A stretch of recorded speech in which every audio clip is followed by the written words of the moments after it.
Hi, everyone. Karen Roby and Dallin Adams here for Tech Republic, talking about the future of business travel. And Dallin, you've talked to so many people here for this article, really a great look at how so many businesses and entire areas have been impacted by the loss of business travelers.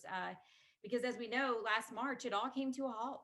I was like digging around for some different data on this, and one of the early industries to really feel this was the airline industry. I'm looking over Bureau of Transportation statistics data in April of 2020 compared with April of 2019.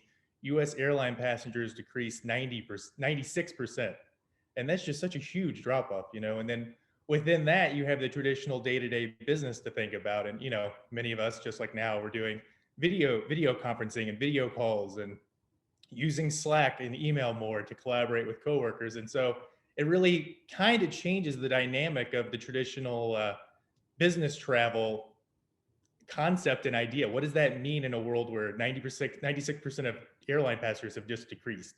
But yeah, and one interesting case study was the city of Dunwoody, which is a metro area about 20 minutes north of Atlanta. And they passed along, as a representative sent along some data from a recent research study. And in 2019, 61% of Dunwoody visitors were actually business travelers. So if you think about that, it's such a huge part of that local economy.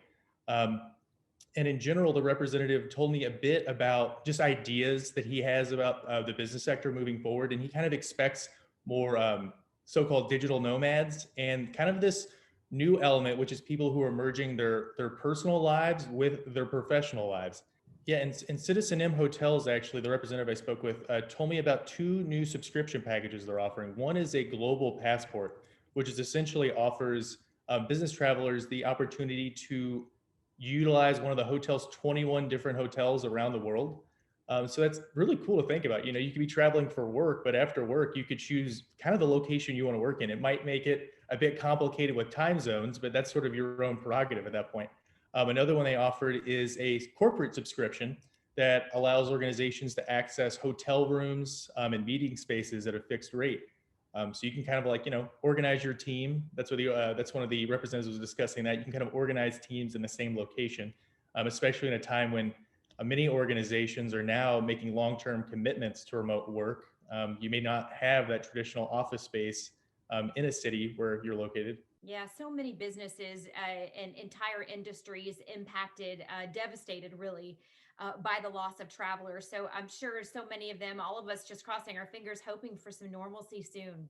I think the general consensus I kind of gleaned from these conversations I had last week was just the idea that they do expect business travel to rebound in the months ahead, but that the future of business travel is going to be just entirely different, just very different from its pre-pandemic levels, like so many other things we're encountering right now. Yep, Dallin, things will continue to change around us. That's the one thing we know for sure as a result of this pandemic. We appreciate you being with me here today, Dallin. For much more, make sure you check out Tech Republic. Thanks for watching.